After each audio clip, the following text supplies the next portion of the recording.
A história começa com uma jovem chamada Ashley, confrontando furiosamente um homem gorducho, o acusando de tê-lo expulsado de sua própria loja, apenas para abrir uma cópia idêntica no mesmo lugar. Arrasada e tomada pela raiva, ela continuava afirmando que ele não havia roubado apenas o ponto comercial, mas também todo o cardápio, o que, para ela, era prova de que ele já planejava roubar a receita secreta desde o início. O homem, porém, a tratava com total indiferença, como se aquilo não tivesse importância alguma. Alegava que apenas misturava ingredientes básicos, que qualquer pessoa poderia comprar e os vendia com lucro. Em seguida, abandonava a postura indiferente e passava a zombar dela, insinuando de forma sarcástica que ela não havia inventado mel, limão ou bolos. Para ele, Ashley estava fazendo um escândalo desnecessário, por algo que qualquer um poderia criar, e por isso a mandava parar de atrapalhar seu negócio e ir embora. Ashley e sua mãe ficavam completamente chocadas e desesperadas. Sua mãe, preocupada, refletia sobre o que fariam dali em diante. Enquanto isso, Ashley compreendia o quão grave era a situação em que se encontravam, e com amargura, se lembrava de como sua mãe e sua irmã haviam passado 10 anos inteiros aperfeiçoando a receita do bolo de mel e limão, sacrificando o sono inúmeras vezes para alcançar a perfeição.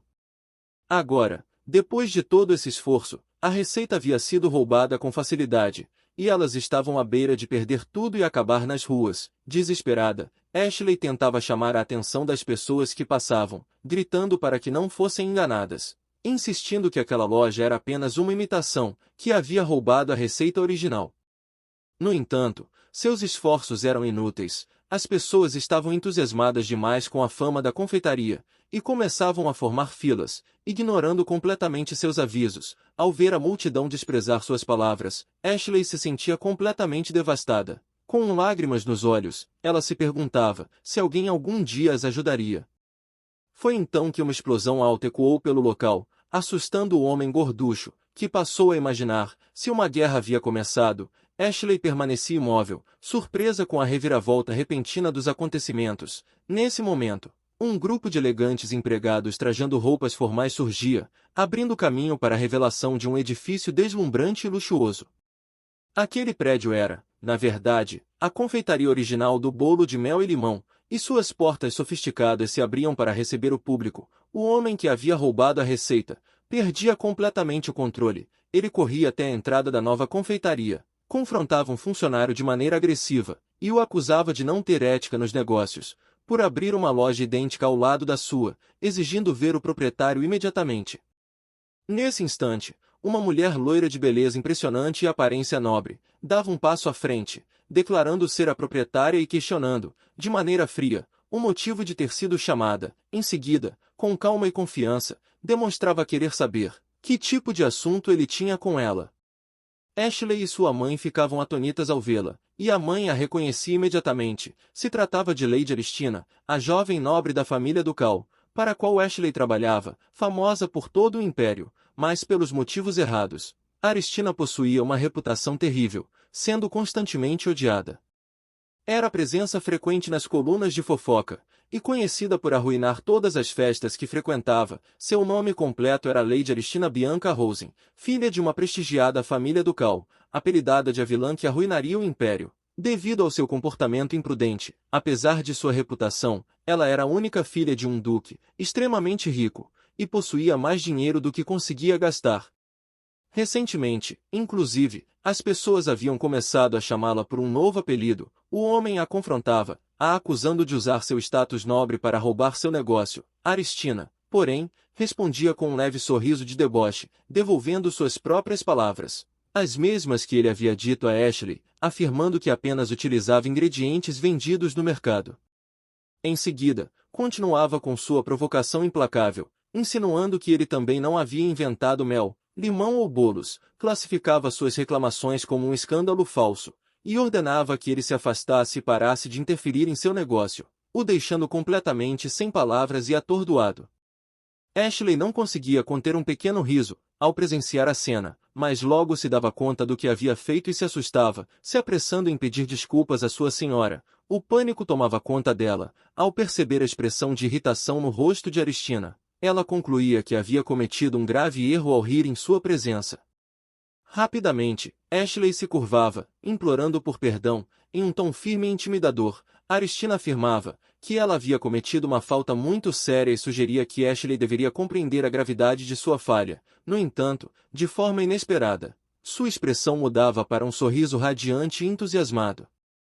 Se aproximando de Ashley, Aristina revelava que o verdadeiro erro dela havia sido não compartilhar antes aquela ideia de negócio tão brilhante. Declarava, com entusiasmo, que a mãe de Ashley era uma verdadeira genialidade, deixando a jovem completamente confusa. Ashley admitia não compreender o que sua senhora queria dizer, e Aristina, com astúcia, respondia que, se ela não entendia, então precisaria ser punida por negligenciar suas funções como criada. Lady Aristina então ordenava ao mordomo que preparasse imediatamente um documento formal para Ashley assinar. O mordomo obedecia prontamente, enquanto Ashley permanecia paralisada, tentando imaginar que tipo de compromisso estava sendo imposto. O medo tomava conta dela, e a possibilidade de ser forçada a assinar um contrato de servidão vitalícia parecia cada vez mais real. Para piorar a situação, sua família ainda não havia quitado o empréstimo da loja, a levando a concluir, com desespero, que estavam arruinados. Contudo, o documento que lhe era apresentado não se tratava de um contrato de escravidão, mas sim de um acordo comercial para os produtos de sua família. Confusa, Ashley observava o contrato, enquanto Aristina explicava calmamente que tudo o que sua família precisava fazer era produzir os bolos, pois ela mesma se encarregaria de comprá-los por um preço elevado e cuidar de todas as vendas. Apesar de o acordo claramente favorecer sua família, Ashley hesitava, sentindo que sua senhora acabaria tendo prejuízo. Ao expressar essa preocupação, Aristina reagia com firmeza, como se não aceitasse questionamentos, enquanto segurava a caneta com postura rígida, parecia trocar um olhar cúmplice com o mordomo. O mordomo então se aproximava de Ashley, e em voz baixa, explicava que sua senhora estava entediada de gastar dinheiro com artigos de luxo e joias, e que apenas buscava uma nova forma de gastar sua fortuna. Em tom sutil de reprovação, sugeria que Ashley deveria ter percebido isso, considerando que a servia há tanto tempo. Em seguida, a aconselhava a aceitar o desejo de sua senhora. Logo depois, o mordomo anunciava em voz alta para a multidão que, para celebrar a assinatura do contrato, seria realizada uma apresentação de ópera real. Continuando com o anúncio extravagante, ele acrescentava que qualquer pessoa que comprasse o conjunto original de bolo de mel e limão da família de Ashley naquele dia, receberia um bilhete de loteria. Revelava ainda que o prêmio principal seria de 50 milhões, deixando Ashley e sua mãe completamente incrédulas. A multidão reagia com euforia, diante da impressionante generosidade da promoção inédita, e rapidamente avançava para comprar todos os bolos disponíveis. Diante de toda aquela situação surreal, a mãe de Ashley tentava compreender o que estava acontecendo, sem conseguir encontrar uma explicação para a reviravolta inesperada. Ashley não tinha uma resposta clara para aquilo. Seus pensamentos giravam em torno dos custos absurdos envolvidos, desde a compra do prédio até sua adaptação, e a organização daquele evento gigantesco. Tudo parecia ter consumido dezenas de bilhões, inteiramente às custas de Lady Aristina.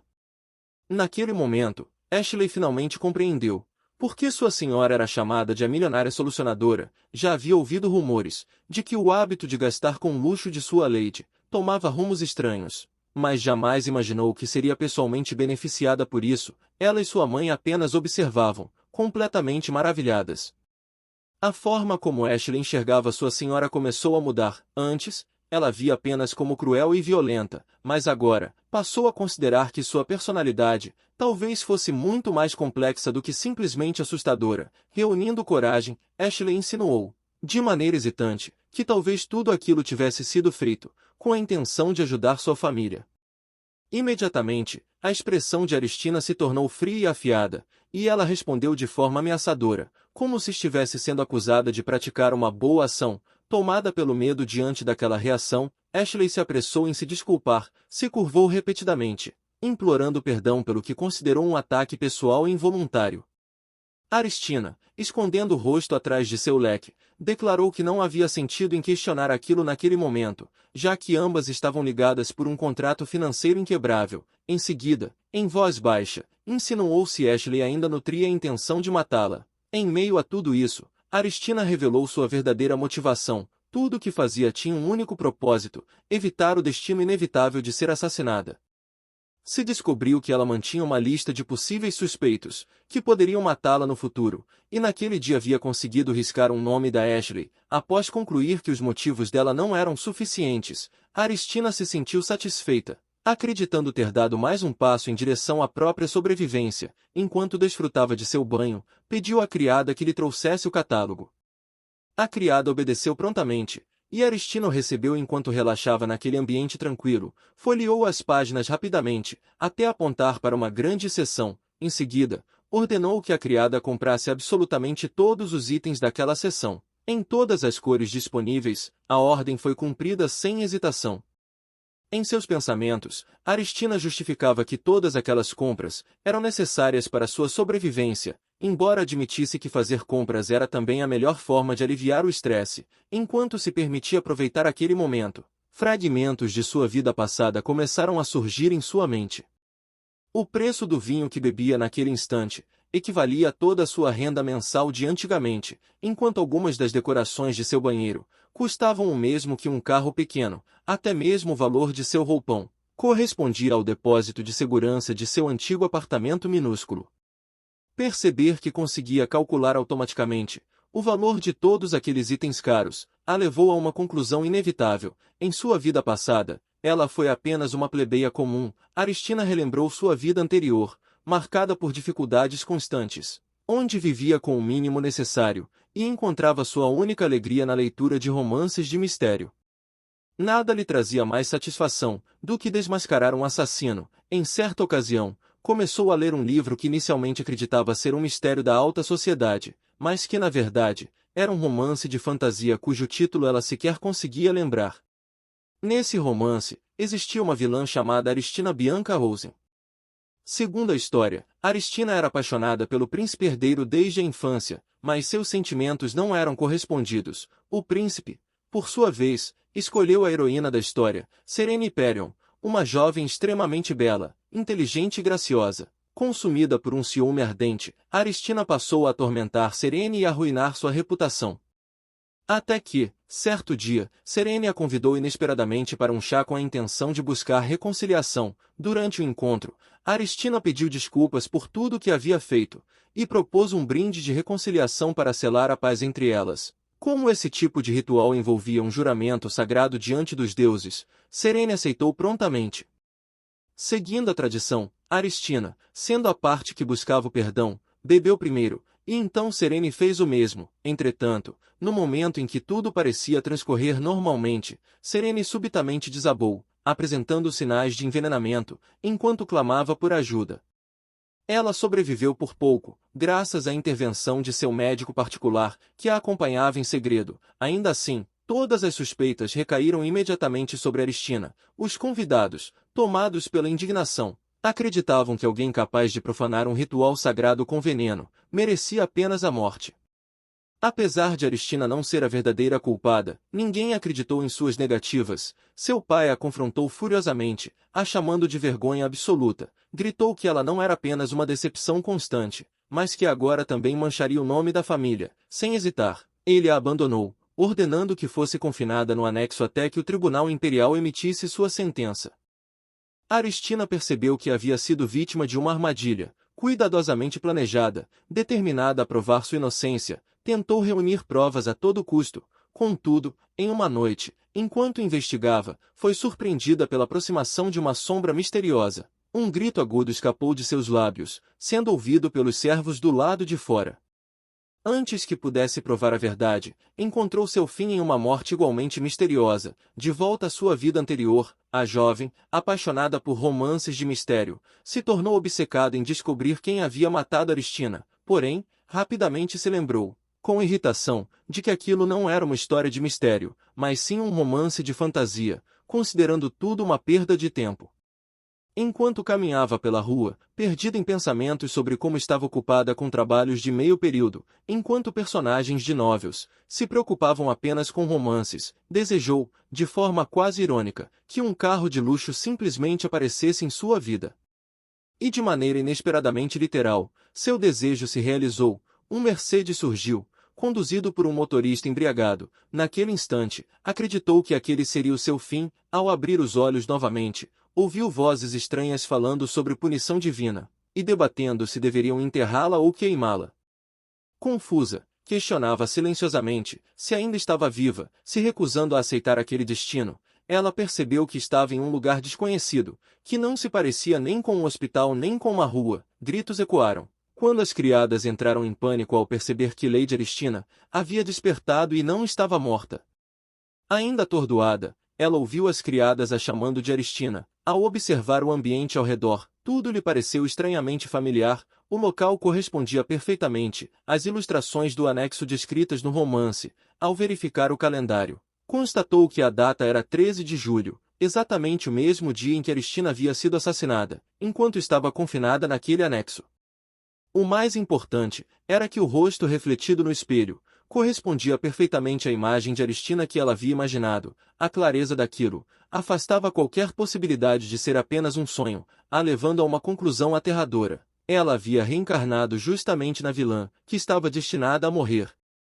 Ainda atônita, viu as criadas se apressarem em pedir desculpas. Elas explicaram, aflitas, que haviam acreditado que seu coração tinha parado, e que ela havia falecido, suplicando perdão pelo comentário imprudente. A irritação tomou conta dela. Parecia absurdo que, entre tantas histórias possíveis, tivesse reencarnado justamente em um romance de fantasia, que nem sequer havia terminado de ler. Seus pensamentos começaram a girar sem parar, tentando entender por qual motivo Aristina havia voltado à vida. Logo percebeu que, caso sua presença naquele corpo tivesse alterado o curso original da história, isso poderia trazer consequências ainda mais perigosas. A ideia mais assustadora, porém, era a de que, se a pessoa que havia matado Aristina descobrisse que ela ainda estava viva, certamente retornaria para concluir o que havia começado. Se forçando a se recompor, decidiu organizar seus pensamentos. Precisava, antes de tudo, compreender a situação em que se encontrava. Os fatos eram claros. Primeiro, ela agora ocupava o corpo de Aristina. Segundo, havia um assassino desconhecido que a tinha como alvo. Terceiro, aquele corpo possuía tantos inimigos, que seria impossível listá-los. Era como uma fila interminável de pessoas desejando sua queda. E por fim, a possibilidade de execução ainda era real, o que fazia a morte parecer inevitável. Independentemente do que fizesse, a ironia amarga não lhe escapou. Havia acabado de despertar da morte, apenas para caminhar novamente em direção a ela. Ainda assim, se recusou a aceitar esse destino, bateu o punho com firmeza e decidiu que não desistiria. Sua única esperança naquela situação caótica era o fato de lembrar até mesmo dos personagens secundários, já que havia começado a ler a obra com expectativa de que fosse um mistério. Talvez pudesse usar esse conhecimento para reduzir o número de suspeitos. Além disso, percebeu que, se conseguisse sobreviver, aquela vida poderia ser extremamente vantajosa. Ela possuía uma beleza extraordinária, e era a filha única do homem mais rico do império. Foi então que tomou uma decisão definitiva: sobreviveria a qualquer custo, e se tornaria a maior sobrevivente daquele lugar. Sua prioridade imediata era sair do anexo antes que o assassino retornasse. Assim, anunciou que iria embora, deixando sua criada confusa. A serva tentou impedi-la, a lembrando de que estava em prisão domiciliar. Nesse momento, porém, um homem de aparência impressionante surgiu de repente. Sua beleza era tão marcante, que a deixou momentaneamente deslumbrada. Enquanto tentava entender quem ele era, a criada imediatamente se curvou com respeito, se dirigindo a ele como Vossa Excelência. Com isso, ela percebeu que, sendo um duque, só poderia ser o pai de Aristina, e ele parecia muito mais jovem do que ela havia imaginado. Se tratava do Duque Cernel Rosen, chefe da prestigiada família Rosen, e autoridade máxima da casa. Mesmo com uma saúde frágil, ele havia superado inúmeras dificuldades com dignidade. Sua vida lembrava a de um protagonista de romance de fantasia. Alguém que sobrevivia com dificuldade como herdeiro doente de uma antiga linhagem, até que a história mudava por causa de sua filha, Aristina, o transformando na figura central de uma narrativa inesperada. O Duque estava sempre ocupado resolvendo os problemas causados por Aristina, abusos verbais, chantagens, ameaças. No entanto, nem mesmo ele conseguiu lidar com o incidente mais recente, a tentativa de envenenamento da futura princesa herdeira. Na história original, aquele era o momento em que ele encontraria o corpo de sua filha. Em vez disso, a encontrou viva, e tomado pela irritação, concluiu que ela o havia traído até ali, com uma falsa notícia de morte, sem demonstrar qualquer arrependimento. De forma severa, ele insinuou que talvez apenas diante da guilhotina, ela recuperasse o bom senso. Diante disso, ela percebeu que a situação havia se tornado ainda mais complicada por causa de sua reencarnação, e que precisava sair dali a qualquer custo. Foi então que decidiu usar um recurso que dominava bem. Subitamente, começou a se contorcer de dor, levando a mão ao peito. Utilizou com perfeição a habilidade de fingir doença, que havia aperfeiçoado por quase 20 anos, caiu de joelhos, demonstrando sofrimento intenso e dificuldade para respirar, o que alarmou as criadas, que correram para ajudá-la. O duque, por sua vez, demonstrou confusão e hesitação, claramente não esperava aquela reação. Por fim, cedeu e ordenou ao mordomo que chamasse um médico. Enquanto comemorava silenciosamente o sucesso de seu plano, Aristina aproveitou a presença do pai para procurar algo mencionado na história original e conseguiu encontrá-lo. Era a prova que Aristina original só havia obtido tarde demais um anel suspeito, manchado com um vestígio de sangue não identificado. Ela havia encontrado esse objeto pouco tempo depois de ser trancada na biblioteca do anexo. Enquanto descontava sua frustração e raiva extremas, em desespero, gritava, incapaz de entender por que ninguém acreditava em sua inocência. Naquele momento, ouviu dois jardineiros conversando. Um deles insistia que Lady Aristina era responsável pela tentativa de envenenar Lady Perion. O outro também acreditava nisso, mas acrescentou um detalhe crucial. No dia do incidente, pouco antes de tudo acontecer, ele procurava o novo jardineiro e não conseguiu encontrá-lo. Ao continuar a busca, viu Lady Perion conversando com alguém na estufa. Não conseguiu ouvir toda a conversa, mas captou claramente uma frase. Aquilo era um segredo apenas entre os dois. Depois que saíram, movido pela curiosidade, entrou no local e encontrou o anel. Ao ouvir isso, a Aristina original havia gritado da janela, ordenando que os trabalhadores trouxessem o objeto imediatamente. Assim, intimidando os jardineiros assustados, conseguiu um anel com pedra de nascimento gravado com as iniciais de Serene. Ela pretendia usá-lo para provar sua inocência, mas foi morta antes que pudesse fazê-lo. Agora, segurando o anel, a nova Aristina se sentiu confiante de que conseguiria limpar seu nome. Se voltando para o pai, demonstrou curiosidade sobre o estado de Serene, o que o surpreendeu. Ele explicou que a jovem havia se recuperado, significativamente graças aos melhores médicos, que trabalhavam incansavelmente dia e noite. Ela expressou alívio, e o duque concordou. No entanto, acrescentou que agora seria possível interrogá-la completamente. Diante disso, Aristina ficou imóvel, refletindo sobre o que acabou de ouvir. A indignação tomou conta dela, ao perceber que todos a haviam condenado, sem uma investigação adequada, mesmo existindo evidências que poderiam ser encontradas com um mínimo de esforço. Ela confrontou o próprio pai com o anel em mãos. Ele quis saber do que se tratava, e ela explicou que o objeto pertencia à Lady Serene, acrescentando que havia sido deixado cair na estufa, algo que lhe parecia extremamente suspeito. Em seguida, passou a refletir sobre o fato de a dama ter visitado a residência, sem que ninguém soubesse, justamente no mesmo dia em que supostamente lhe ofereceu uma bebida de reconciliação, além de ter deixado para trás um anel manchado de sangue. Com confiança, declarou que uma investigação sobre aquele anel provaria sua inocência, e insistiu para que ele agisse rapidamente. Embora soubesse, por conta de seus romances de mistério, como situações assim costumavam se desenrolar, a reação de seu pai foi completamente diferente do esperado. Ele a encarou com frieza, o que a deixou confusa. Em vez de demonstrar qualquer interesse pela evidência, simplesmente a ignorou, e afirmou que retornaria à reunião, a deixando atônita. A atitude dele a levou a refletir, incrédula, sobre como alguém poderia ignorar uma informação tão crucial descoberta pela própria filha. Em seguida, ele gritou para que ela se calasse, dizendo que esperava ao menos que ela fingisse arrependimento, após ter permanecido em silêncio por algum tempo, mas, ao contrário, ela voltava a tentar culpar Lady Perion. Ao tentar se defender, alegando que não pretendia acusar ninguém, ela percebeu naquele instante que havia cometido um erro. De repente, se lembrou de que a Aristina original era uma reincidente, que constantemente culpava Serene por seus próprios erros. Seu pai já estava tão acostumado a ouvi-la fazer acusações infundadas contra Serene, que não era surpreendente que agora não acreditasse nela mesmo que, desta vez, estivesse dizendo a verdade. Para ele, aquilo não passava de mais uma tentativa desesperada de escapar da punição. Sem hesitar, ordenou aos guardas que a levassem de volta à custódia. Enquanto era conduzida, ela se afundava em desespero, tentando compreender como tudo aquilo poderia estar acontecendo. Percebeu que ninguém daria ouvidos ao que dissesse e que, naquele ritmo, seria executada antes mesmo de encontrar o verdadeiro culpado.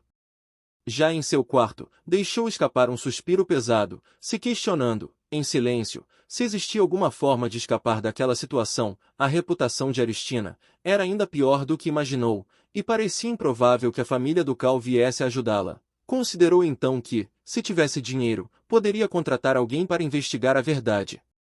Ao refletir sobre sua condição, percebeu que não lhe restava nada, além de champanhe e vestidos novos. Pensou com tristeza na Aristina original, que se manteve firme até o fim, se agarrando apenas a essas coisas simples, sem perceber que poderia morrer a qualquer momento. Se recordou de como Aristina havia gritado, furiosa, por ainda não ter usado seu vestido novo. Enquanto seu pai ordenava que fosse trancada, junto com suas roupas e o melhor champanhe, ela refletia sobre o destino que compartilhavam, ambas caminhando para uma morte miserável. Erguendo a taça, bebeu, pensando que não podia consolar a Aristina original, mas ainda assim lhe oferecia aquele gesto. Apesar de tudo, reconhecia que aquela vida ainda era melhor do que a anterior, marcada por dificuldades. Com lágrimas nos olhos, passou a considerar se existia alguém de quem pudesse se aproveitar, ou que pudesse ajudá-la a sair daquela situação. Se voltou para os manequins do quarto, e passou a zombar deles, refletindo sobre como não havia nada de valor ali, apesar da vida imprudente, que a antiga dona daquele corpo levava. Em um acesso de frustração, começou a sacudir os manequins violentamente, como se exigisse uma resposta, perguntando a si mesma se havia qualquer coisa que pudesse usar. As criadas cochichavam que ela havia enlouquecido diante da proximidade da morte, e que ficou bêbada com apenas um gole. De repente, uma das caixas de joias se abriu sozinha, deixando as criadas aterrorizadas, jurando que não haviam tocado em nada. Elas passaram a se perguntar como aquilo foi possível, já que a caixa era selada por magia e apenas a jovem senhora poderia abri-la. Aristina, então, considerou a possibilidade de o espírito da Aristina original estar tentando ajudá-la, e se fosse o caso, talvez houvesse alguma evidência ali dentro. Fingindo não se lembrar da senha, levou a criada a revelar que se tratava de sua data de nascimento. 31 de outubro. Aristina ficou surpresa com a coincidência, pois, aquela também era sua própria data de nascimento. Ao inserir 013 no mecanismo, a caixa se abriu, revelando um colar deslumbrante, composto por 49 diamantes e pérolas, conhecido como Estrela de Aurora. Ao perceber o valor extraordinário da peça, concluiu que aquilo poderia resolver seu problema financeiro. Assim, por um acaso improvável, sua falta de dinheiro estava solucionada. Agora, se conseguisse provar sua inocência, poderia evitar ser morta novamente, seja pelo verdadeiro culpado, seja pela guilhotina. Ainda assim, o maior obstáculo permanecia: ninguém a escutava. Foi então que começou a pensar em alguém que pudesse se interessar pelo caso. Alguém diferente à sua reputação ou à família real, alguém que valorizasse apenas a verdade. Subitamente, se lembrou de uma pessoa. O próximo julgamento sagrado estava prestes a acontecer, e ela recordava que o ressentimento dessa pessoa contra Aristina teve início 2 anos antes. Em outra cena, a imperatriz se encontrava sentada em seu trono, se dirigindo aos príncipes diante dela. Relatava ter recebido uma revelação durante suas orações na noite anterior: o caixão do falecido imperador deveria ser adornado luxuosamente com flores de amarantia. Somente assim, a paz retornaria ao império. As palavras da imperatriz levaram o príncipe herdeiro e o segundo príncipe a procurarem desesperadamente por essas flores. A notícia se espalhou entre a nobreza, distorcida por rumores. Contudo, a verdade era outra. Não se tratava de flores, mas da escolha da futura princesa herdeira. Aristina, que nutria sentimentos secretos pelo príncipe herdeiro, conseguiu sementes de amarantia, mas elas não germinaram. A jardineira explicou que era impossível cultivá-las em solo comum, pois só cresciam no santuário sagrado. Aristina sugeriu simplesmente retirá-las de lá, mas a jardineira recusou prontamente, explicando que a flor era rara e sua colheita seria desastrosa. Ainda assim, Aristina zombou, se lembrando de já ter visto alguém colher flores naquele local. a jardineira esclareceu que aquela pessoa era um botânico, mas Aristina manteve sua decisão de colher a flor, para entregá-la ao príncipe herdeiro. Enquanto tentava fazê-lo, foi interrompida por alguém que questionou suas ações. Se tratava de Llewellyn Lacroix, representante de Deus. Ele a repreendeu friamente, considerando insensato ousar tomar para si algo pertencente ao santuário divino. Llewellyn Lacroix era o líder da Ordem Sagrada, e o único cavaleiro do Espírito Sagrado no Império, um título que, apesar de soar benevolente, escondia uma realidade muito mais severa. Ele percorria suas terras cercado por cavaleiros sagrados fortemente armados, governando sem misericórdia qualquer um que ousasse invadir seu território, tanto em espírito quanto em aparência, se assemelhava mais a um temido líder do submundo, do que a um clérigo. De volta ao escritório do duque, o pai de Aristina golpeava a mesa com o punho, tomado pela raiva, lamentando que, se sua filha queria causar problemas, ao menos não deveria ter sido pega, especialmente por alguém tão perigoso quanto Llewellyn Lacroix. Em seguida, discutia a crise com seus assessores, que explicavam que nem mesmo o imperador conseguia controlar Lacroix. Apesar de seu alto status como duque, e de sua imensa riqueza, estavam de mãos atadas diante da situação. O duque massageava a testa, tomado por uma frustração absoluta, refletindo sobre o que poderiam fazer para sair daquela situação. Após um momento de impotência, chegou à conclusão de que não tinham outra escolha, a não ser recorrer àquilo. Se tratava de uma indulgência religiosa por escrito, concedida pela Ordem Sagrada à família Rosen. Como recompensa por serviços prestados ao clero no passado, ele acreditava que entregar aquele documento seria suficiente para que fechassem os olhos para o ocorrido. O duque então entregou o documento a Llewellyn Lacroix, que se mostrou surpreso ao ver a família abrir mão de uma relíquia tão valiosa, por causa daquele caso. Enquanto o duque justificava que não havia outra alternativa para salvar a situação, Llewellyn se dirigiu friamente a Aristina, que permanecia ali com as mãos amarradas, afirmando que ela deveria se considerar afortunada, por ter um pai disposto a se sacrificar daquela forma por ela. Em seguida, se inclinou levemente, lançando-lhe um olhar afiado e ameaçador, deixando claro que esperava que aquilo jamais se repetisse. Caso acontecesse novamente, não haveria espaço para concessões, ela enfrentaria um julgamento sagrado, um procedimento rigoroso, conduzido sob a autoridade absoluta da Ordem Sagrada, cuja punição máxima era a morte na fogueira. Aristina refletiu que, naquele tipo de julgamento, poder e influência não significavam absolutamente nada. Foi justamente por isso que a Aristina original sempre tentou evitá-lo a todo custo. No entanto, agora ela percebia que aquela justiça rígida e imparcial poderia ser exatamente o que precisava. Chegou à conclusão de que, conhecendo a personalidade de Llewellyn, ele conduziria uma investigação minuciosa, buscando revelar a verdade absoluta. Assim, se conseguisse provocar intencionalmente um julgamento, finalmente poderia limpar seu nome e evitar a execução. Com essa decisão tomada, cerrou o punho, resolvendo que era hora de colher outra flor, para fabricar uma nova crise. Ainda assim, considerou prudente preparar um plano de reserva caso algo desse errado. Para isso, percebeu que primeiro precisava encontrar uma forma de escapar da casa trancada. Diante de seus vestidos expostos, permaneceu pensativa, tentando imaginar como colocaria seu plano em prática. De repente, uma ideia lhe ocorreu. Ordenou imediatamente que suas criadas trouxessem papel e caneta, e uma delas prontamente obedeceu. Aristina começou a escrever com total concentração. Ao terminar, se sentiu grata por seu corpo ainda preservar a memória muscular necessária para uma caligrafia refinada e etiqueta de alto nível. Em seguida, avançou para a segunda etapa, pegou o precioso colar Estrela de Aurora, e com frieza, cortou o fio, deixando pérolas e diamantes se espalharem. Chamou duas criadas que estavam por perto, que se aproximaram hesitantes e surpresas, segurando uma pérola. Aristina declarou que tinha uma missão para elas, e que daria uma pérola preciosa a quem se voluntariasse. As criadas ficaram atônitas, questionando internamente se aquilo era sério. Uma delas sussurrou à outra, que aquilo parecia uma armadilha impossível, lembrando que a jovem senhora já havia esbofeteado outra criada, apenas por limpar suas joias. A outra concordou imediatamente, e ambas entraram em pânico, nervosas, recusaram a oferta, fingindo humildade, alegando não desejar joias tão valiosas e que aquilo não condizia com sua posição. Aristina perdeu a paciência e bateu o punho na mesa, assustando as criadas, que começaram a tremer e implorar por misericórdia, acreditando tê-la irritado. No entanto, aquela reação já era esperada. Aristina então retirou o papel que havia preparado, explicando se tratar de um certificado formal, que comprovava que as pérolas estavam sendo dadas como presente legal, as isentando de qualquer responsabilidade. Ela garantiu ainda que o documento estava selado com o selo oficial da família Rosen, o que finalmente começou a tranquilizá-las.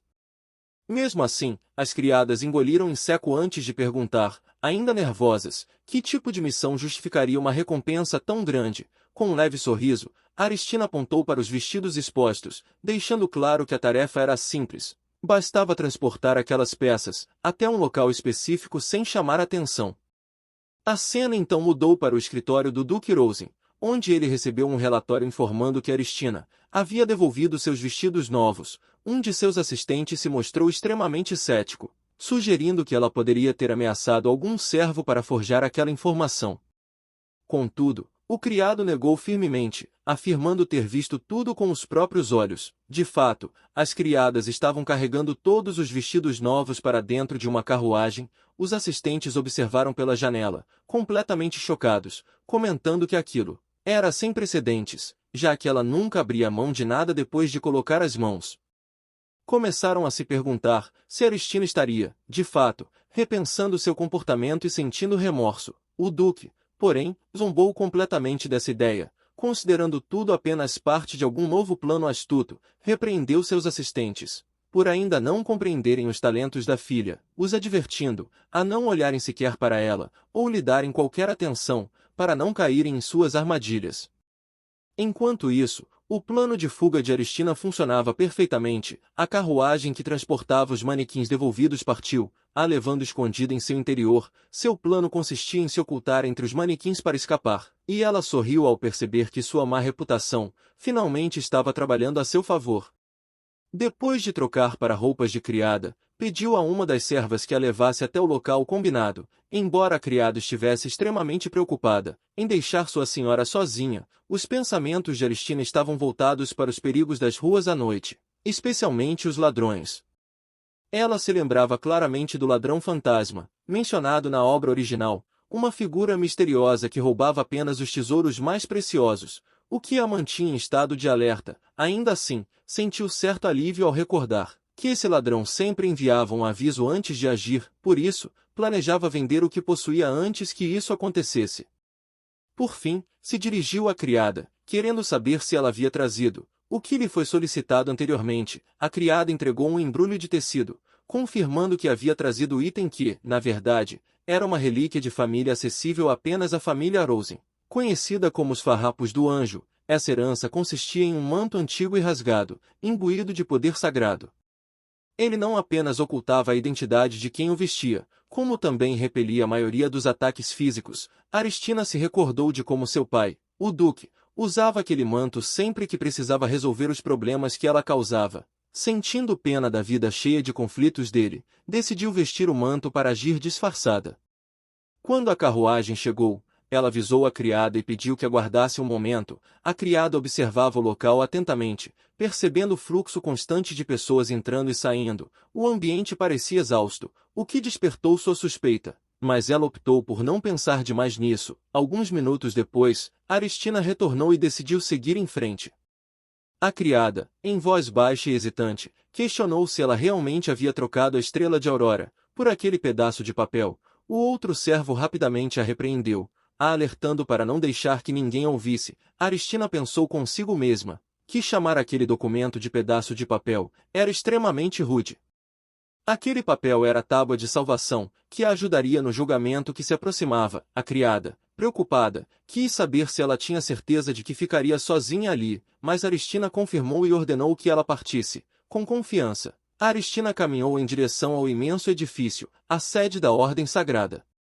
Disfarçada, se infiltrou no local, se perguntando o que teria levado a Aristina original a vir a um lugar tão assustador apenas para colher uma flor. Embora admitisse não estar em posição de julgar, decidiu agir com total confiança, como se pertencesse àquele lugar, acreditando que isso diminuiria as suspeitas.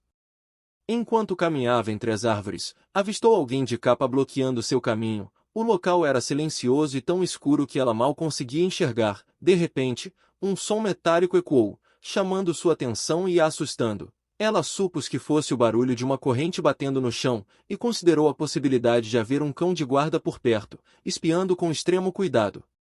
Para seu choque, não era um animal, mas uma pessoa parada em silêncio na escuridão absoluta. O rosto do homem estava oculto sob um capuz, e ela percebeu várias cicatrizes em seu peito nu, além das correntes que usava, a levando a supor que ele pudesse ser um mercenário. Nesse momento, o homem misterioso percebeu sua presença, se virou bruscamente e exigiu saber quem ela era. Em seguida, questionou o motivo de ela estar se esgueirando sozinha, pelo santuário sagrado tão tarde da noite. O homem de cabelos prateados, com uma máscara cobrindo metade do rosto, lançou-lhe um olhar penetrante, sugerindo que sua aparência indicava intenções de roubo. Aristina ficou completamente desconcertada, se perguntando como ele havia notado sua presença, quando acreditava estar bem escondida. Percebendo que gaguejar a tornaria ainda mais suspeita, decidiu falar com total confiança. Deu um passo à frente e negou a acusação de roubo, afirmando que estava a caminho da igreja para rezar. O homem respondeu com sarcasmo, insinuando que aquele não era horário para orações noturnas. Ela se justificou, afirmando que preferia rezar em um momento de silêncio, para que sua voz chegasse melhor a Deus, deixando implícito que sua situação atual não era fácil. O homem misterioso esboçou um sorriso de canto, a chamando de esperta. Em seguida, disse que ela deveria voltar outro dia, pois ele havia chegado primeiro, alegando que sua própria situação também não era simples, e que precisava de um encontro privado com Deus. Aristina insistiu que sua oração precisava acontecer naquele dia, fingindo ser apenas uma criada pobre. Ele zombou dela, dizendo que ela deveria trabalhar confortavelmente em ambientes internos, enquanto ele, como mercenário, enfrentava vento e chuva, o que a irritou profundamente, dada a urgência da situação. Então, Aristina começou a inventar uma história dramática, alegando que sua família estava à beira da falência, e que em breve ficariam sem teto. O homem respondeu que nunca teve sequer um lugar que pudesse chamar de lar desde o nascimento. Acrescentou que sua aparência o impedia, até de conseguir um emprego decente, a ponto de moradores de rua sentirem pena dele e lhe darem dinheiro. Aristina rebateu, afirmando que nunca havia recebido caridade como ele, e que ainda tinha um pai doente definhando em casa. O homem respondeu friamente, apontando que ao menos ela tinha um pai, enquanto os dele haviam sido mortos quando ele ainda era jovem. Em tom desafiador, ele deixou claro que questionava se ela ainda se considerava mais digna de pena do que ele, o que a deixou sem palavras, se engasgando com a própria surpresa. Ela encarou o rosto mascarado, questionando em pensamento que tipo de pessoa desprezível estava diante dela. O homem então afirmou que, se ela não tinha mais nada a dizer, deveria ir embora. Desesperada, Aristina pensou que, se pudesse simplesmente declarar que estava prestes a ser assassinada, venceria aquela disputa de sofrimento. Percebeu que aquele homem não era normal, e que precisava evitar um confronto direto.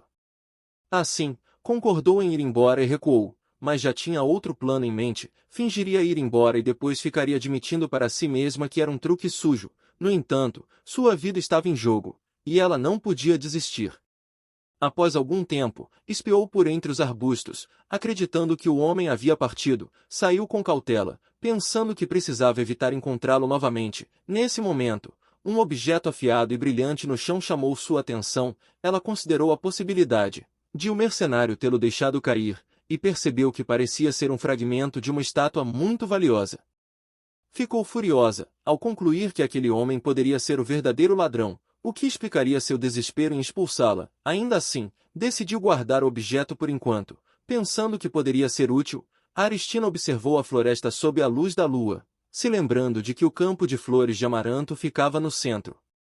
Ao chegar, ficou deslumbrada com o brilho do campo, e com as deslumbrantes flores brancas ao redor do edifício. Ela estendeu a mão para tocar uma das flores, convencida de que não era surpresa que as pessoas quisessem colhê-las, dada sua beleza. De repente, Aristina se sobressaltou, quando o homem mascarado surgiu novamente atrás dela.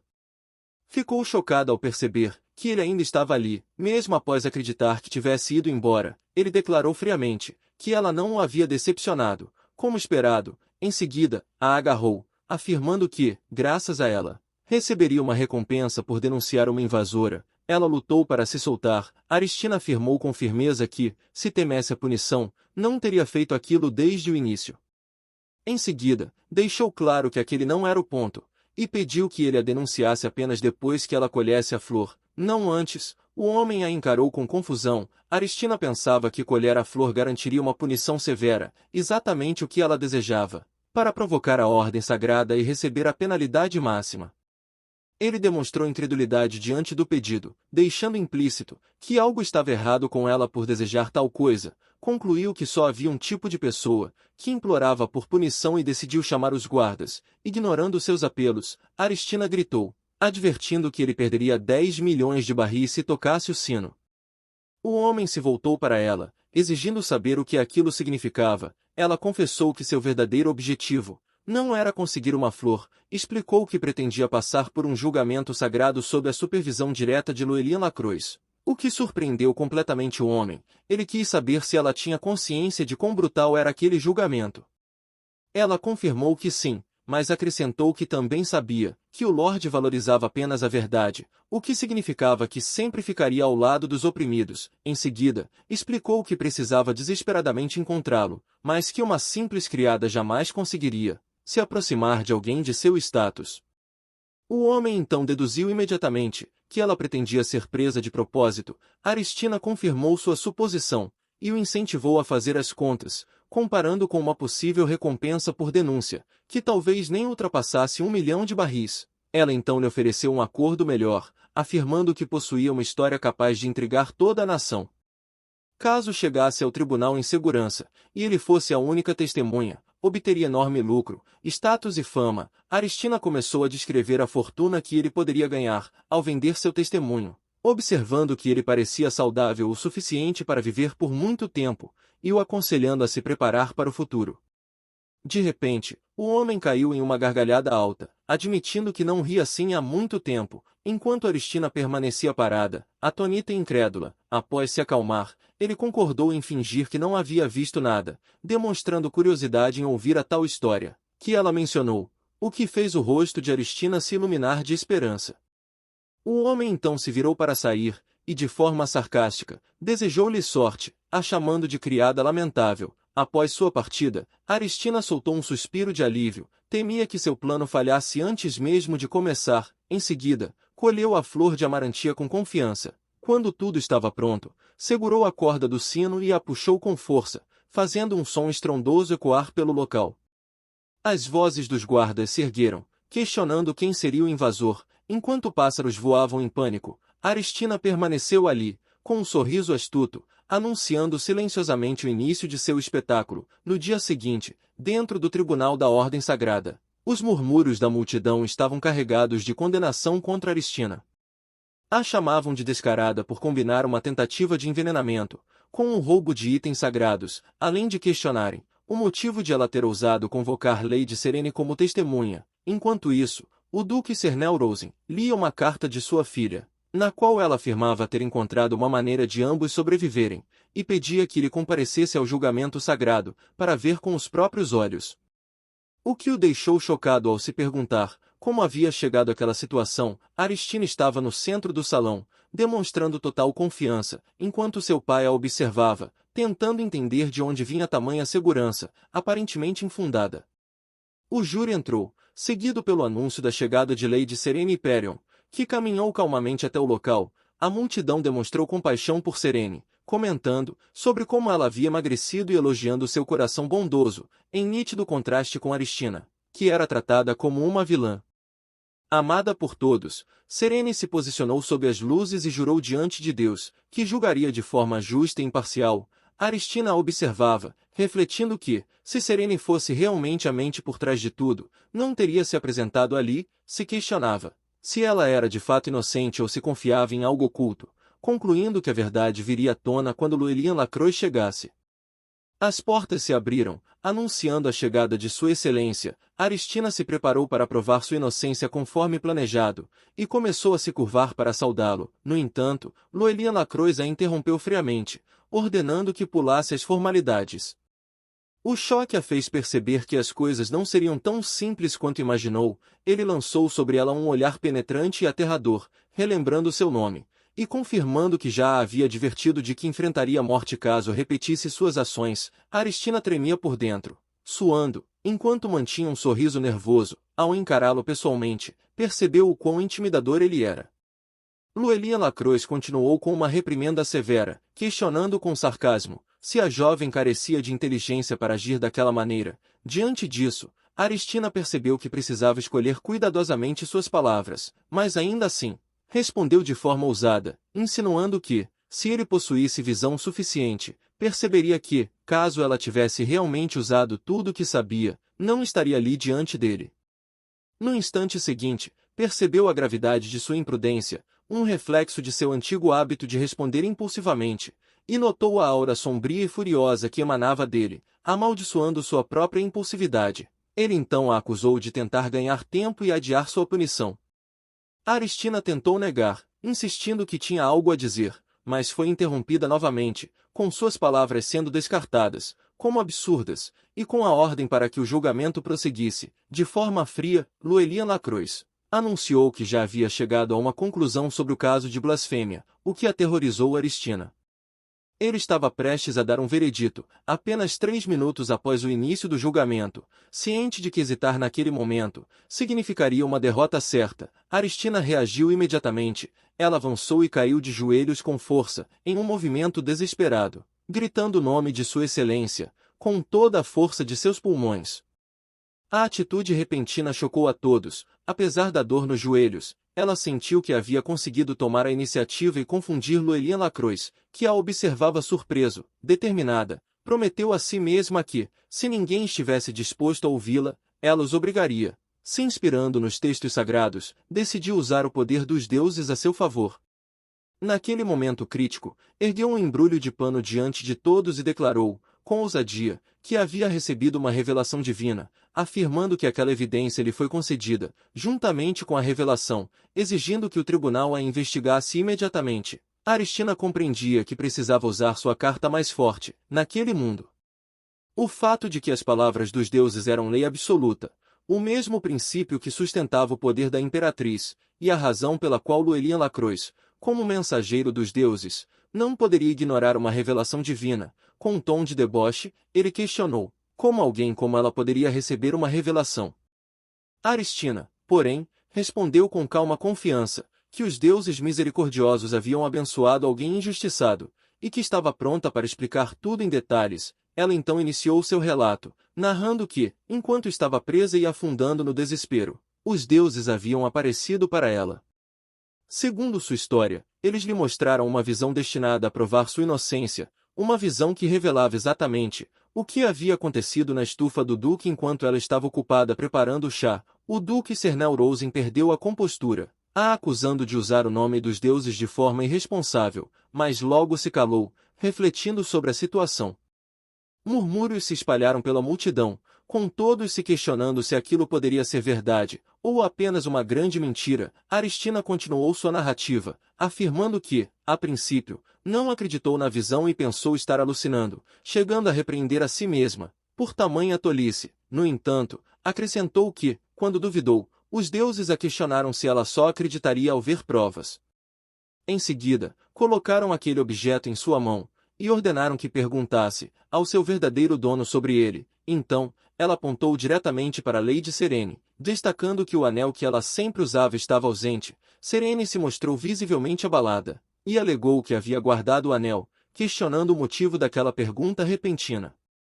Foi nesse momento que Aristina abriu o embrulho, e retirou exatamente o anel que Serene afirmava estar guardado, deixando implícita a contradição, ao expor como os deuses poderiam ter obtido um objeto, que supostamente estava trancado. Serene ficou completamente em choque. A multidão percebeu o sangue no anel, e começou a murmurar, questionando se aquele realmente era o anel que ela sempre usava. Aristina se sentiu satisfeita com a reação de todos, e decidiu revelar a informação decisiva. Os deuses o haviam mostrado Lady Serene, conversando com alguém na estufa. Na visão, as palavras ditas por ela eram descritas como um pequeno segredo, compartilhado entre duas pessoas, o que lançou Serene em um estado ainda mais profundo de choque. Louelien Lacroix se voltou seriamente para Lady Perion, exigindo a confirmação de que o que Lady Aristina havia visto correspondia à verdade. Aristina ficou radiante ao perceber que ele finalmente começava a acreditar nela. Em seguida, Louelien destacou que, até onde sabia, Não havia qualquer registro de que Serene tivesse ido até a estufa do Duque, nem qualquer menção de alguém possa se ferido ou sangrado. Ele então a confrontou diretamente, insinuando que ela poderia ter escondido esse fato deliberadamente. Diante disso, Serene perdeu a compostura, gaguejando visivelmente, com um olhar severo. Llewellyn ordenou que ela dissesse toda a verdade. Aproveitando a oportunidade para aumentar a pressão, Aristina a provocou, questionando, em tom sarcástico, o motivo de seu silêncio, e sugerindo que ela estivesse mentindo. Ainda assim, Aristina percebeu algo estranho naquela reação. Serene sequer tentava inventar desculpas. Ao perceber que a situação poderia se voltar contra si, Llewellyn concluiu que era seu dever verificar a revelação divina. Em nome dos deuses, ordenou que Lady Perion relatasse tudo o que havia acontecido naquele dia. Serene, tomada pelo desespero, passou a considerar que tudo poderia terminar ali de forma inesperadamente rápida. Nesse momento, uma voz masculina interrompeu a cena, pedindo que aguardassem um instante. Se tratava do médico particular de Lady Serene, que anunciou que explicaria toda a situação e solicitou uma pausa. Em seu depoimento, ele explicou que, no dia do incidente, haviam chegado à propriedade do Duque antes do horário previsto. Por não possuir convite, ele não pôde entrar antes do início da recepção, o que obrigou a jovem a entrar sozinha. O médico então pediu que sua senhora mostrasse algo, para esclarecer o mal-entendido.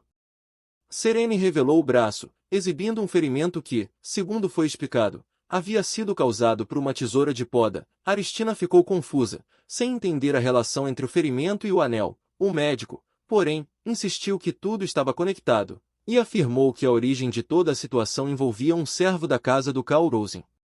Llewellyn solicitou mais detalhes, questionando se o médico insinuava que os funcionários do Duque eram os responsáveis. O médico prosseguiu, explicando que a jovem havia ido até a estufa por orientação de um protocolo pertencente à família Rosen. Devido a um erro de um jardineiro inexperiente, ela acabou se ferindo.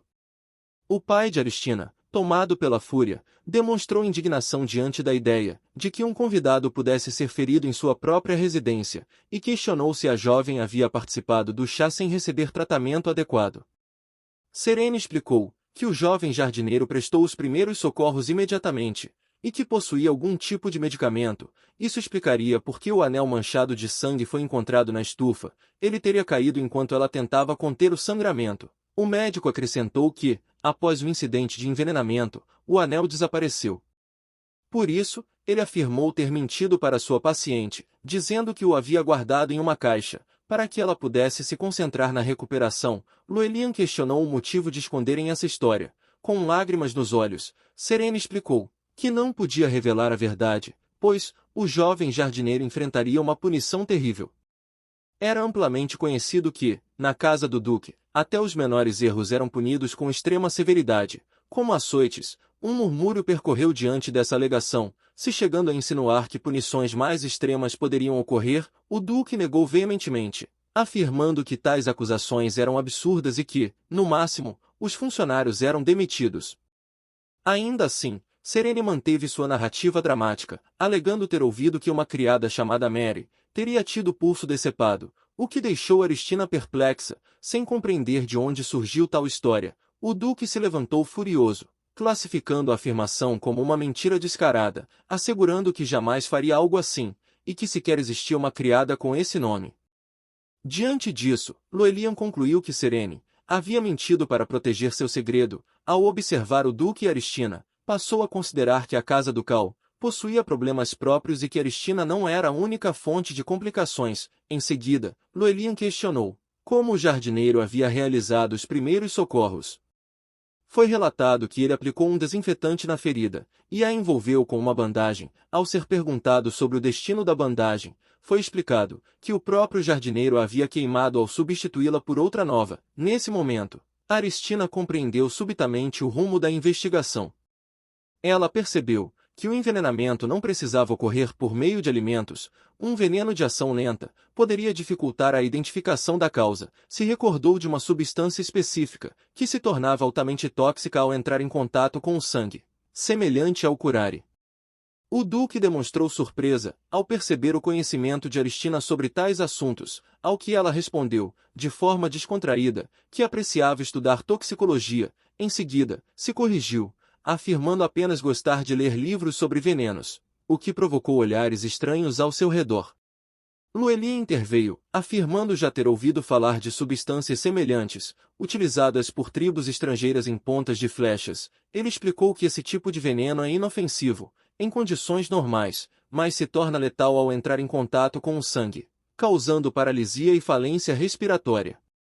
O médico reagiu com alarme, reconhecendo que os sintomas descritos correspondiam exatamente ao que sua paciente havia sofrido. O terror tomou conta tanto dele quanto de Serene, ao perceberem que haviam sido enganados por alguém manipulador.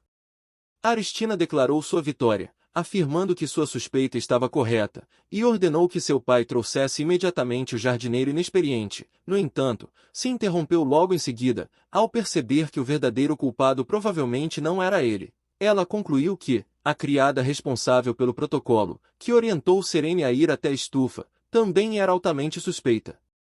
Quando Serene foi questionada se ela se lembrava do rosto da criada, foi relatado que todas usavam o mesmo uniforme, sendo impossível distingui-las, restando apenas a lembrança do frasco de desinfetante. Diante disso, uma ideia surgiu na mente de Aristina. Ela então solicitou que Serene desenhasse o formato daquele frasco. Serene recebeu a tarefa de desenhar o frasco, enquanto Duque se perguntava qual seria a utilidade daquilo. Aristina declarou com confiança que usaria o desenho para encontrar o verdadeiro culpado de maneira limpa, e dentro da lei. Apesar do avanço, Llewellyn Lacroix insistiu que ela utilizasse o dispositivo de restrição da Ordem Sagrada, uma algema invisível que só poderia ser removida com poder divino, o que a fez sentir que ainda era tratada como uma criminosa. No dia seguinte, na mansão do Duque Rosen, um jovem jardineiro amaldiçoava sua própria sorte. Enquanto trabalhava, ele se irritava por estar preso a tarefas tão insignificantes, e por não ter recebido o restante do pagamento. Mesmo tendo cumprido tudo o que lhe foi ordenado, perdido em seus pensamentos, acabou esbarrando em alguém e caiu, ficando chocado ao perceber a presença de cavaleiros na estufa. O cavaleiro se desculpou por tê-lo empurrado, mas o pânico tomou conta do rapaz, ao imaginar se haviam ouvido suas reclamações em voz alta. Nesse momento, Lady Aristina surgiu diante dele, causando-lhe um enorme susto. Ele acreditava que ela estava presa pela Ordem Sagrada, aguardando a morte. Aristina o alertou sobre o perigo de se machucar, e ao notar que ele estava sangrando, afirmou que era necessário tratar o ferimento para evitar infecções. Para sua sorte ou azar, Aristina retirou um frasco de remédio. O jardineiro ficou apavorado ao reconhecê-lo. Era exatamente o mesmo que ele havia usado. Confuso, questionava mentalmente como ela havia conseguido aquilo, já que tinha absoluta certeza de tê-lo descartado. Aristina então o chamou pelo nome completo, Noah Meyer, e observou seu espanto, confirmando que aquele era o mesmo medicamento usado para tratar Serene. Com um sorriso intimidador, Aristina declarou que era hora de um tratamento de acompanhamento. Noah percebeu que havia sido descoberto e entrou em desespero, temendo que aquela mulher cruel realmente pudesse cortar seu pulso. Caiu de joelhos e implorou por misericórdia, confessou que apenas seguia ordens, e revelou que uma mulher chamada Brienne havia mandado que ele fizesse tudo, desde ferir a garota na estufa, até despejar veneno em seu ferimento. Aristina percebeu que sua reputação de vilã estava sendo extremamente útil, já que fazia as pessoas confessarem com facilidade. Em seguida, chamou seu pai para entregar a confissão. Depois disso, todos os criados foram convocados, e os assistentes ficaram sem saber como agir. O Duque confrontou a criada Brienne, questionando a veracidade das acusações, mas ela negou friamente, alegando não saber de nada. Nesse momento, Noah se voltou contra ela, a chamando de mentirosa, e relembrando o encontro que tiveram naquela manhã, atrás do depósito. Ele questionava se ela pretendia escapar sozinha daquela situação. Em seguida, apresentou o dinheiro que havia recebido, junto com um contrato de dívida, provando que ela havia prometido pagar ainda mais. Diante disso, o Duque declarou que não havia mais nada a ser discutido, e ordenou que ela fosse levada. Brienne desabou, admitindo seu erro e implorando ao Duque por misericórdia. Prostrada aos seus pés, insistia que apenas havia seguido ordens. O Duque, com calma, afirmou que ela poderia evitar a execução, caso revelasse quem estava por trás de tudo. No momento em que estava prestes a dizer o nome, Aristina percebeu que finalmente descobriria o verdadeiro responsável e aguardou, ansiosa. No entanto, o nome revelado por Brienne era desconhecido para Aristina, a deixando confusa e surpresa. De volta ao tribunal, Llewellyn Lacroix anunciou a retomada do julgamento. Ele declarou que, com base nas novas revelações, uma investigação adicional havia sido conduzida, comprovando que as acusações contra a Lady Aristina eram falsas. Em seguida, revelou que a verdadeira culpada responsável, por subornar os servos do Duque Rosen e planejar o envenenamento de Lady Perion, era Charlotte Lemiel. Charlotte reagiu aos gritos, chamando tudo de absurdo, mas foi interrompida por Llewellyn, que afirmou que, diante das evidências e de 3 testemunhas, negar seria inútil. Também foi revelado que a criada envolvida no crime, originalmente trabalhava para a família Lemiel. Llewellyn Lacroix refletiu que a jovem de uma família tão prestigiada não apenas conspirou com uma criada de outra casa, como também adquiriu veneno, em um lugar suspeito conhecido como Moinho Azul, revelação que deixou Charlotte em choque, sem entender como haviam descoberto. Aristina ficou impressionada com a quantidade de provas reunidas em apenas uma noite, e percebeu que sua decisão de envolver Llewellyn Lacroix havia sido extremamente acertada. Ela não esperava que ele conseguisse encurralar o culpado, com tamanha habilidade. Quando ele ordenou que Charlotte fosse levada, a acusada resistiu e gritou desesperadamente, exigindo ser solta. Aristina, então, pediu que esperassem um momento. Após refletir sobre o caso desde a noite anterior, Aristina percebeu que não reconhecia o nome Charlotte Lemiel. Isso a levou a suspeitar que aquela mulher poderia ter ligação com a pessoa responsável pela morte da Aristina original. Determinada a descobrir o verdadeiro motivo por trás daquele ódio, decidiu confrontá-la diretamente, questionando o que havia feito para merecer tamanha hostilidade. Charlotte respondeu com uma risada debochada, afirmando que era óbvio que Aristina não se lembraria. Em seguida, relembrou um incidente ocorrido 3 anos antes, durante a festa de aniversário da princesa imperial. Segundo ela, Aristina a havia empurrado e derrubado, ao tentar passar na frente, sem sequer notar o que havia feito ou oferecer um pedido de desculpas. Dominada pela raiva, Charlotte questionava como alguém tão vil quanto Aristina ousava desprezá-la. Aristina, por sua vez, ficou sem palavras, incapaz de compreender o absurdo da situação. Tudo aquilo, o suborno, o envenenamento e a armação, haviam sido motivados por algo tão insignificante quanto uma queda. Mesmo considerando que Aristina original não fosse uma pessoa exemplar, aquele motivo parecia ridiculamente pequeno para justificar um crime tão grave. O mais estranho era perceber que todos ao redor pareciam considerar aquilo algo normal. Um profundo sentimento de repulsa tomou conta de Aristina. Ela compreendeu que, para sobreviver naquele lugar, precisaria se tornar mais forte. Em um impulso, desferiu um forte tapa em Charlotte e declarou que até poderia entender se aquilo fosse uma vingança direcionada a ela. No entanto, questionava qual havia sido a culpa de Serena em tudo aquilo. A vida da garota esteve em perigo, e se o tratamento tivesse sido atrasado, ela já estaria morta. Tomada pela indignação, Aristina condenou a tentativa de assassinar uma pessoa inocente, por um motivo tão fútil, chamando Charlotte de alguém indigno de redenção. Foi então que Llewellyn Lacroix revelou que havia um motivo adicional. A investigação demonstrou que vários empregados da família Lemiel haviam sido demitidos junto com a criada envolvida. A razão era uma grave crise financeira, que ameaçava a família, cuja única esperança era tornar sua filha uma forte candidata ao posto de princesa herdeira. No entanto, ao saberem que a posição já havia sido prometida a Lady Perion, a família Lemiel decidiu eliminar ambas em um único plano. Llewellyn Lacroix declarou que Charlotte receberia uma punição condizente por desprezar a vida alheia. Diante disso, ela desmoronou, implorando por sua vida. Entre gritos desesperados, afirmava que não queria morrer e que faria qualquer coisa, até que as portas se fecharam atrás dela. A multidão passou a questionar se Aristina era realmente inocente, e Llewellyn Lacroix anunciou que daria continuidade à sentença final. Ele explicou que, mesmo que o objetivo dela fosse esclarecer o envenenamento, remover uma relíquia sagrada sem permissão, era um crime grave, e ela não escaparia de uma punição severa. O pai de Aristina tentou intervir, solicitando o direito de defendê-la, mas Aristina o interrompeu, afirmando que, caso tivesse cometido um crime, deveria ser devidamente punida. Seu pai ficou chocado com a resposta, mas Aristina acrescentou, com um leve sorriso, que não havia cometido blasfêmia. Em seguida, retirou um documento. Se tratava de uma carta de nomeação da Academia de Plantas Raras, declarando que Lady Aristina Bianca Rosen havia sido nomeada reitora honorária da instituição, responsável por pesquisar a flor amarantia e outras 33 espécies ameaçadas, com a assinatura do diretor da Academia Imperial. Aristina lembrou do que a criada disse sobre o botânico, que costumava colher aquelas flores. Por isso, investigou o assunto e descobriu que a coleta de plantas poderia ser autorizada pela Ordem Sagrada para fins de pesquisa. Ela explicou a Llewellyn Lacroix que, de acordo com os regulamentos, a coleta de plantas para pesquisa era uma exceção. Ele, de maneira fria, quis saber desde quando ela ocupava o cargo de reitora da academia. Aristina respondeu que havia feito uma pequena contribuição para o avanço da botânica imperial, utilizando o colar Estrela de Aurora, e por isso lhe concederam imediatamente o título honorário. Acrescentou ainda que havia coletado apenas um único caule, para os cientistas, questionando implicitamente se havia algum problema nisso.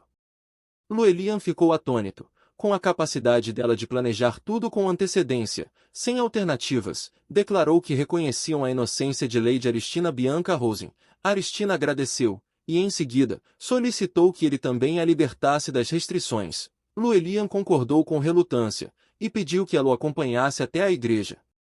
Enquanto estavam lá para remover o grilhão, Aristina se perguntou se aquilo realmente precisava ser feito daquela forma. Llewellyn explicou que as restrições eram fortes e exigiam a aplicação direta de poder sagrado. Enquanto ele realizava o ritual, Aristina o observava, pensando que ele realmente parecia um mensageiro de Deus. De repente, notou uma cicatriz em seu peito, e passou a questionar internamente se aquilo seria um estigma, uma marca típica de um representante divino. No entanto, ela se lembrou de que tais marcas deveriam ser invisíveis aos outros, o que a levou a se perguntar por que conseguia vê-la. Ela tinha certeza de que aquela cicatriz não estava ali antes. Ao analisar melhor, percebeu que a localização e o formato lhe pareciam familiares. Era uma correspondência perfeita com a cicatriz no peito daquele mercenário que havia visto anteriormente.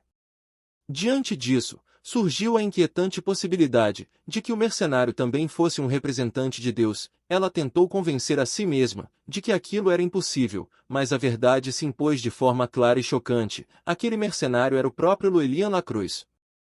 Aristina percebeu que seu disfarce havia sido inútil desde o início, já que ele o reconheceu através de seu poder sagrado. Aristina, por sua vez, se sentiu extremamente constrangida, se perguntando por que, dentre todas as pessoas, precisava encontrar Llewellyn, justamente naquela situação embaraçosa e naquela aparência.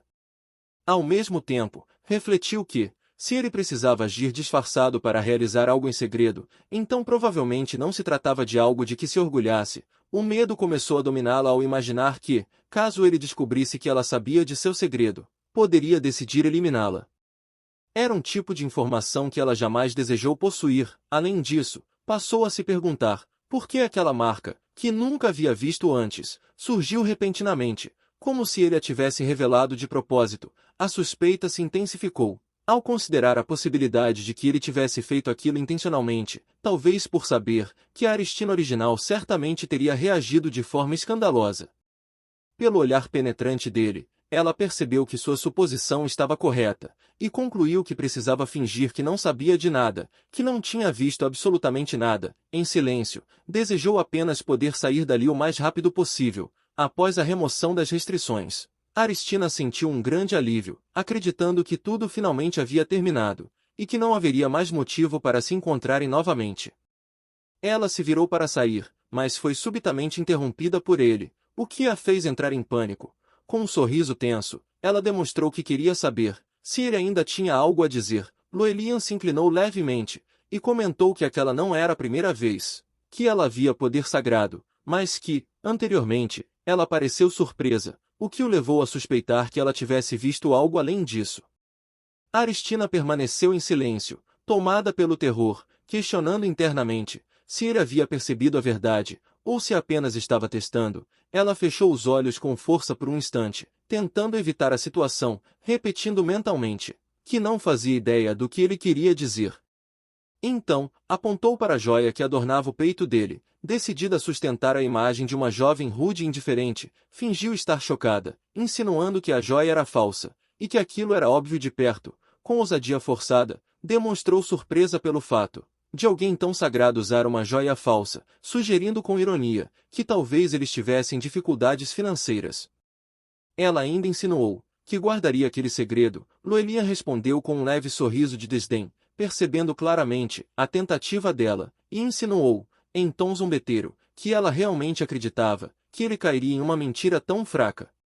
Nesse momento constrangedor, a porta se abriu de repente, e o Duque Rosen, pai de Aristina, entrou, pedindo desculpas pela interrupção, e explicando que o sacerdote lhe permitiu entrar, aproveitando imediatamente a oportunidade. Aristina sorriu de forma exagerada para o pai, demonstrando alívio, e indicando que o momento era perfeito, já que haviam acabado de concluir a conversa.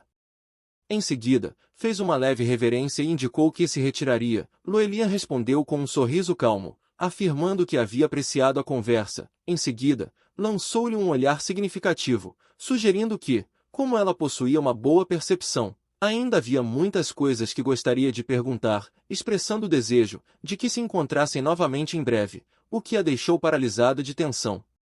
Aristina deixou o local ao lado do pai, mergulhada em pensamentos, estava convencida de que Noelia ainda suspeitava dela, e passou a refletir sobre que tipo de atividade secreta ele conduzia para agir de maneira tão cautelosa. O medo voltou a crescer em seu coração, ao imaginar Noelia em seu disfarce de mercenário, segurando uma adaga.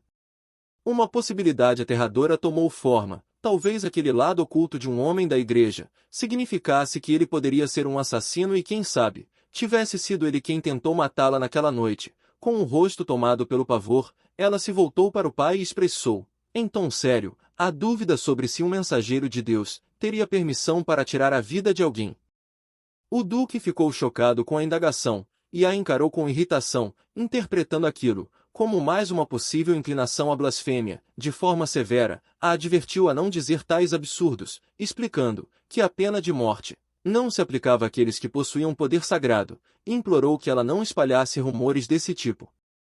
Diante disso, Aristina percebeu que, talvez, Noelia não fosse o verdadeiro assassino, mas então, ao refletir melhor, ela considerou que, se ele estava circulando disfarçado no dia do incidente, isso significava que seu álibi no momento do ataque contra ela não era claro. Por isso, decidiu manter em aberto a possibilidade de seu envolvimento, especialmente por causa de seu imenso poder sagrado.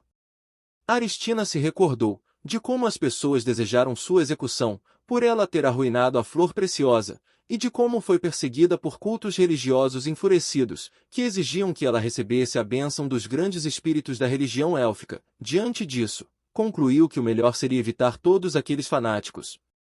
Enquanto isso, percebeu Lady Serene parada do lado de fora, sob um guarda-chuva, acompanhada de alguns servos, e ficou surpresa ao vê-la ali. Aristina interrompeu o pai por um instante. O duque, com um sorriso de canto, interpretou que ela desejava desesperadamente viajar na mesma carruagem que ele, e afirmou que, embora não quisesse, abriria uma exceção daquela vez. Aristina ficou chocada e negou prontamente, com um gesto de mão e um largo sorriso, deixou claro que ele podia seguir sozinho, reafirmando que não tinha o menor interesse em acompanhá-lo, e que ele não precisava se preocupar com isso. O duque se irritou com a resposta e partiu em direção ao edifício principal, ordenando que ela não causasse problemas.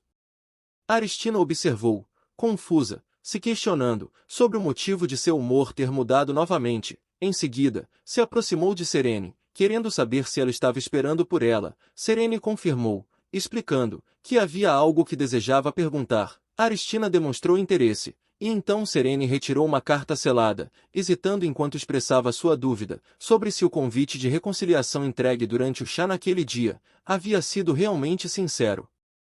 Aristina respondeu com calma e confiança, reafirmando que suas intenções eram genuínas, mesmo sabendo que Serene poderia ter dificuldades em acreditar nisso. Serene abaixou levemente o olhar, indicando que compreendia. De repente, seu rosto se iluminou com um grande sorriso, lágrimas surgindo em seus olhos, enquanto demonstrava enorme alívio ao ouvir aquilo, o que pegou Aristina de surpresa. Serene então lhe entregou a carta, explicando que, embora fosse tarde, queria lhe oferecer algo em troca pelo encontro no chá. Ao abrir o envelope, Aristina encontrou um ingresso para o salão de chá privado de Serene, chamado Serenity Salon. Ela agradeceu calorosamente e prometeu fazer uma visita. Aristina se despediu de Lady Serene com um sorriso gentil, refletindo que resolver um mal-entendido com a heroína da história também trazia bons resultados. Serene acenou com um sorriso radiante, observando que aquele ingresso não poderia ser comprado nem mesmo por uma fortuna, e que aguardaria ansiosamente pela visita. Mais tarde, no edifício principal do Ducado Rosen, Aristina estava sentada em seu escritório, ouvindo o relatório do mordomo-chefe, que havia confirmado sua convocação. Ela então direcionou a conversa para os acontecimentos envolvendo os criminosos. O servo explicou que Charlotte Lemiel não havia agido sozinha, seus pais também estavam envolvidos. Como o plano deles quase atingiu a família imperial, nenhum deles escaparia da pena de morte. Aristina demonstrou interesse em relação aos outros cúmplices, e o mordomo relatou que o jardineiro havia sido morto ao tentar fugir, enquanto a criada responsável pelo protocolo havia cometido suicídio utilizando o mesmo veneno empregado no crime. Aristina concluiu que aquele não foi um desfecho feliz para todos, mas sentiu certo alívio por estar livre de possíveis problemas futuros relacionados a eles. Em seguida, solicitou o registro do incidente, e o servo prontamente atendeu. Ao analisar os documentos, Aristina percebeu que não havia indícios de outros envolvidos, além da família Lemiel. Ainda assim, permaneceu imersa em pensamentos, questionando quem teria sido a outra pessoa que invadiu o local naquela noite com a intenção de matá-la. Ela percebeu que, ao contrário do edifício principal, o anexo não possuía magia de proteção. Considerando que o assassino a havia atacado exatamente no momento em que ela estava detida, concluiu que só poderia ser alguém que possuía conhecimento preciso dessa informação, enquanto organizava suas ideias e escrevia com a pena. Refletiu que o fato de alguém ter ido tão longe para encontrá-la, mesmo correndo o risco de enfrentar a pena de morte, indicava que havia uma razão urgente para eliminá-la rapidamente, ou um ressentimento profundo. Aristina estava certa de que, em qualquer uma das hipóteses, essa pessoa certamente tentaria novamente contra sua vida. Por isso, decidiu que precisava organizar uma lista de suspeitos, antes que isso acontecesse. Enquanto isso, no escritório do Duque, seu pai refletia que a crise havia sido resolvida de alguma forma. Ele já havia planejado transferir toda a responsabilidade para a família do ramo secundário e expiar os pecados dela caso tivesse sido considerada culpada. O Duque refletiu sobre a situação e admitiu para si mesmo que tinha certeza de que sua filha era a culpada. Isso o levou a considerar que talvez ela não fosse tão inútil quanto havia imaginado. Ainda assim, enquanto permanecia de pé atrás de sua mesa, concluiu que ela ainda não possuía capacidade para liderar a família. Diante disso, decidiu que precisava tomar uma decisão firme sobre o sucessor o quanto antes, pensando em um jovem garoto de um ramo secundário da família. Apesar de ser uma criança nascida após a morte do próprio pai, ele o via como um forte candidato, o considerando alguém que poderia ser bastante útil. Em outra parte do palácio, o duque caminhava pelos amplos corredores, até perceber, apenas então, que havia chegado ao quarto de Aristina sem notar.